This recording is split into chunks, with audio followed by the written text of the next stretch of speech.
Alors, puisque nous parlons d'eau, est-ce que d'abord l'eau est un aliment? Et ensuite, l'eau, on dit qu'elle est bonne pour ceux qu'elle apporte et pour ceux qu'elle emporte. Qu'en dites-vous? C'est tout à fait ça. L'eau, effectivement, bien permet en fait le transport de tous nos échanges au sein de nos petites cellules. Et croyez-moi, il y en a beaucoup. Donc l'eau est fondamentale, l'eau c'est la vie, on le sait. On peut rester vivant sans manger, mais sans boire, ça dure beaucoup moins longtemps, je vous l'assure. Donc justement, en vieillissant, on oublie parfois un petit peu de boire, et moi j'insiste énormément là-dessus.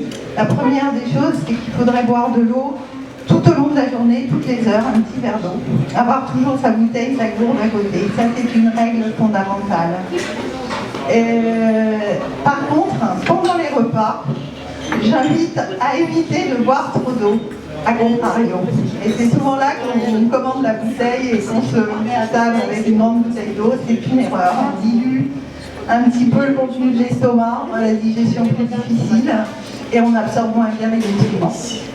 Voilà, donc ça c'est la première des choses, c'est que l'eau est fondamentale dans notre corps pour véhiculer tous les micronutriments qui vont servir au fonctionnement de nos organes et de nos cellules. Mais l'eau est également fondamentale pour éliminer toutes les toxines. Et les toxines font partie de notre vie.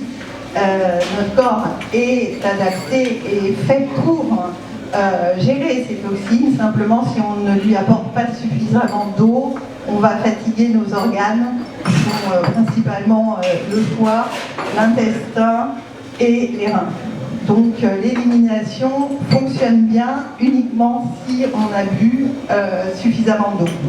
Par ailleurs, il est intéressant de savoir que idéalement il faudrait varier. Alors on boit de l'eau du robinet, certes, mais il faudrait penser aussi à varier les eaux que l'on boit, à boire de l'eau minérale. Après, pour les personnes qui n'aiment pas l'eau, penser à toutes les alternatives, que ce soit des tisanes, que ce soit des bouillons.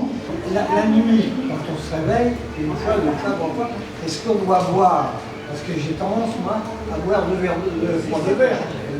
un peu d'eau, pour pouvoir me rendormir. Et si je crois que ça marche, alors je ne sais pas. Alors, boire de l'eau là. Vous abordez un sujet intéressant, mais je vais dire que là, il y a deux choses à noter. La première, c'est que si vous avez le besoin de boire la nuit, c'est que vous n'avez pas bu suffisamment pendant la journée. Voilà, premier constat. Donc, vous savez quoi faire. Deuxième constat, malheureusement, notre système digestif fonctionne moins bien à partir d'un certain âge.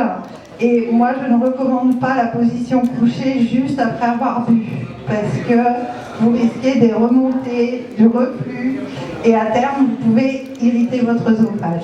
Donc voilà, si vous buvez, il ne faut pas vous allonger dans les 5 minutes après. Idéalement, après un repas, avant de se coucher, il faut 2 heures. Et avec 10 minutes de marche, l'alcool, attention, l'alcool, moi je ne vais pas vous dire qu'il ne faut pas d'alcool. Le petit verre de vin, qu'il soit blanc ou rouge, parce qu'on a souvent dit que c'était le rouge, le blanc il est aussi plein d'antioxydants. J'ai aucun problème, il faut un petit verre, voilà. La petite bière, de temps en temps, j'ai rien contre. Le plus mauvais, ça va être le cocktail. Le cocktail, alcool fort plus sucre. Ça, je ne recommande pas parce que c'est, et vous aurez compris, pour la glycémie et l'insuline, c'est pas terrible.